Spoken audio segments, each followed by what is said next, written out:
रघुपुर गांव में दो भाई रहा करते थे, बड़ा भाई सोहन और छोटा भाई रोहन। बहुत साल पहले ही इनके माता पिता का देहांत हो चुका था। सोहन उस गांव का बहुत ही धनवान व्यक्ति था।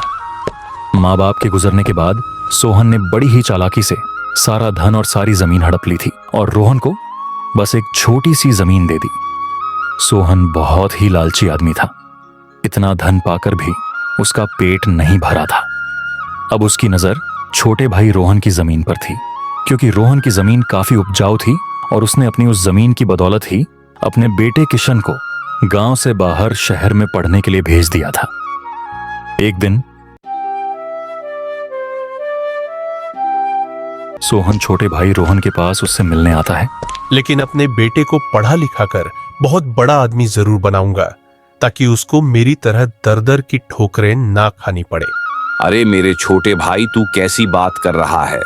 भला मेरे जिंदा होते हुए तू कहीं और जाकर पैसे उधार क्यों मांगेगा और बैंक से कर्जा क्यों लेगा?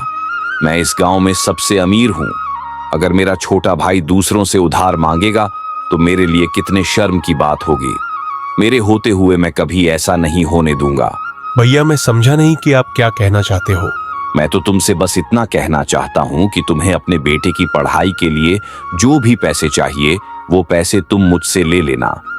आखिर मैं तुम्हारा बड़ा भाई हूं, मैं तुम्हें पैसे दे दूंगा। अरे भैया, मैंने आज तक आपसे या किसी भी गांव वाले से किसी भी तरह का उधार नहीं मांगा, तो अब कैसे ले सकता हूं? कोई बात नहीं रोहन, तुम मेरे छोटे भाई हो। तुम मुझसे पैसे ले लेना और बदले में अपना खेत मेरे पास गिरवी रख देना, जैसे बाकी गांव वाले रखते हैं। मैं तुमसे कोई ब्याज भी नहीं लूंगा। अरे नहीं नहीं भैया, मैं आपके पास अपना खेत गिरवी नहीं रख सकता। इस खेत से ही तो मेरा घर चलता है और इसी खेत की बदौलत मैं अपने बेटे किशन को शहर पढ़ने के लिए भेज पाया हूं। मुझे पूरा विश्वास है कि मैं इस खेत से एक दिन अपने बेटे को पढ़ा लिखा कर बहुत बड़ा आदमी बना दूंगा। आप मुझे माफ करना भैया, मैं आपके पास अपना खेत गिरवी नहीं रख सकता।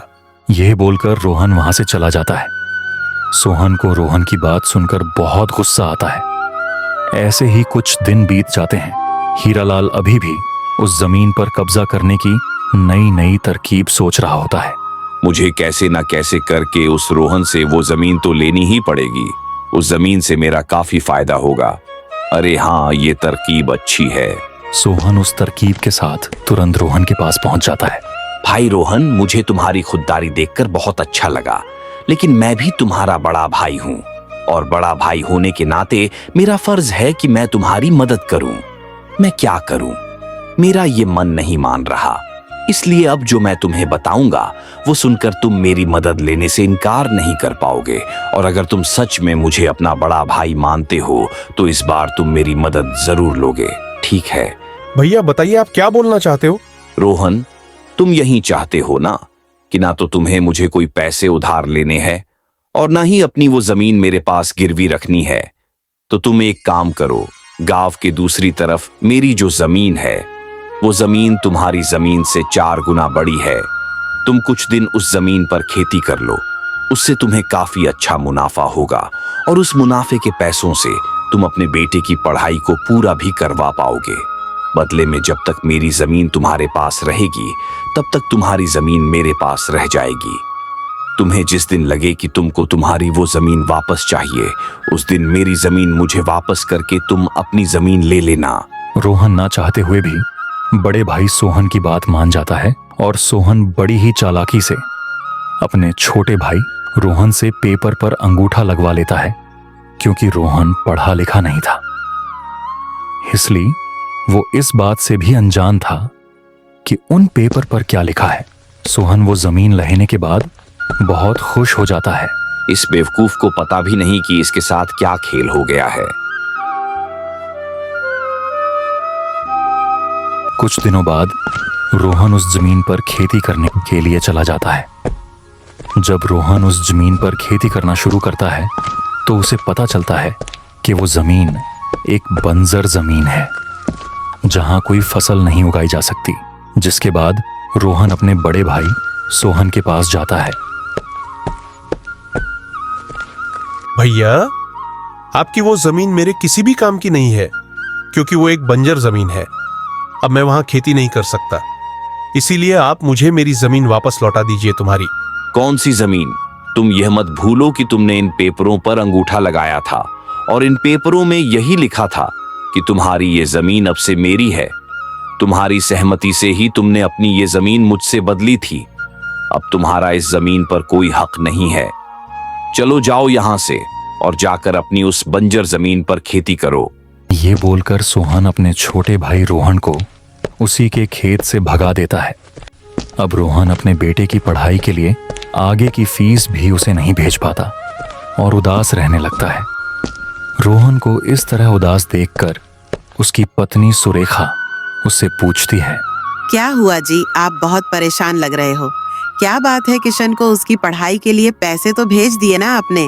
रोहन अपनी पत्नी को सारा किस्सा बताता है कि किस तरह से उसके बड़े भाई सोहन ने धोखे से उसकी जमीन पर कब्जा कर लिया है और उसे एक बंजर जमीन पकड़ा दी है। सुरेखा ये सुनकर हैरान हो जाती है और बोलती है, अच्छा जी, तो ये बात है। आपके बड़े भाई हमेशा से ही आपका हक मारते हुए आए हैं और आप हमेशा उसे अपनी किस्मत समझकर कुछ नहीं बोलते। पर इस बार मैं ऐसा नहीं होने दूंगी। हमें कुछ ना कुछ करना होगा। सुनिए, आप एक काम कीजिए। सुरेखा एक समझदार और पढ़ी लिखी औरत थी। वो रोहन को एक तरकीब बताती है जिससे वो जमीन उन्हें वापस मिल जाए। अगले दिन रोहन फिर से उस बंजर जमीन पर खेती करने के लिए चला जाता है। कुछ देर बाद रोहन एक मटके में सोने के कुछ नकली सिक्के लेकर खुशी खुशी वापस गांव आ जाता है। गांव वाले रोहन को इतना खुश देखकर हैरान हो जाते हैं। अरे रोहन भाई, क्या बात है? तुम्हें इतना खुश आज से पहले कभी नहीं देखा। जहां भी खुदाई करो वहीं से सोने के सिक्के निकल रहे हैं।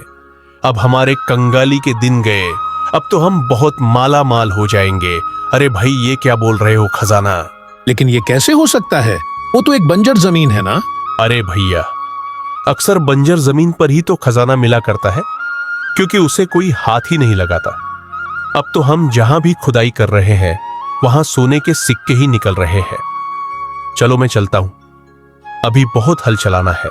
ये बोलकर रोहन वहां से अपने घर चला जाता है, जिसके बाद ये खबर पूरे गांव में आग की तरह फैल जाती है और उड़ती उड़ती सोहन तक भी पहुंच जाती है।